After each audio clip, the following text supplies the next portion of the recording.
जो बंगाल एक जमाने में सौजन्यता के कल्चर के लिए पूरे देश और दुनिया में वाहवाही बंगाल को मिलती, वही बंगाल आज संवैधानिक पदों पर बैठे हुए व्यक्ति, चाहे राष्ट्रपति जी हो, महिला राष्ट्रपति हो, ट्राइबल राष्ट्रपति हो, इनका इंसल्ट कर रहा है।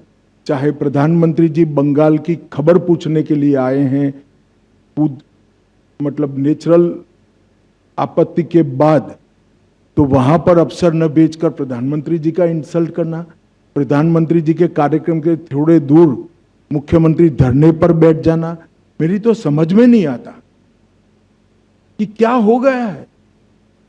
और बंगाल की जनता को ये देखना चाहिए, हमारा बंगाल एक प्रकार से सौजन्यता के संस्कार के लिए पूरे विश्व भर में प्रसिद्ध था। यहां दुनिया के हर लोगों को, हर मत को, हर विचार को प्राधान्य दिया जाता था, आवभगत होती थी। इतनी असहिष्णुता कहां से आ गई? क्या ललक है आपको?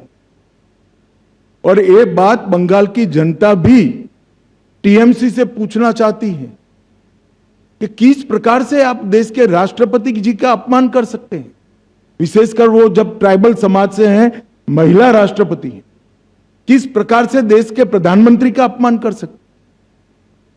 और ये बंगाल का कल्चर तो कम से कम नहीं था, ये टीएमसी का कल्चर। एसआईआर के बाद पश्चिम बंगाल में बीजेपी को कितना फायदा होगा सत्ता में आने के लिए? देखिए, एक बात पहले समझ लीजिए, एसआईआर के खिलाफ ममता जी एक काल्पनिक हवा खड़ा कर रही है।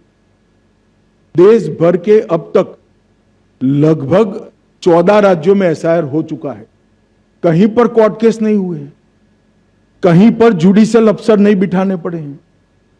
इसी चुनाव में केरल और तमिलनाडु भी चुनाव में है, वहां डीएमके की सरकार है, वहां कम्युनिस्टों की सरकार है। एसआईआर हो चुका, मतदाता सूची प्रसिद्ध हो चुकी है, कोई गड़बड़ नहीं हुई है। एसआईआर को सहयोग न देना इसका एकमात्र कारण है कि ममता दीदी घुसपैठियों को बचाना चाहती है और घुसपैठियों के वोट से फिर से चुनकर आना चाहती है और अगले 5 साल और घुसपैठ कराना चाहती। अगर ममता दीदी, आपका स्वप्न कभी पूरा नहीं होने वाला है। एसआईआर भी हुआ है और बंगाल की जनता भी इस बार दृढ़ निश्चय लेकर बैठी है कि घुसपैठ को हम सहन नहीं करेंगे।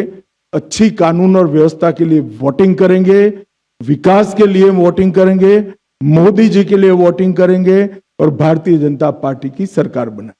सर, धन्यवाद आपका। सर, एबीपी आनंद एगिए थाके, एगिए राखे।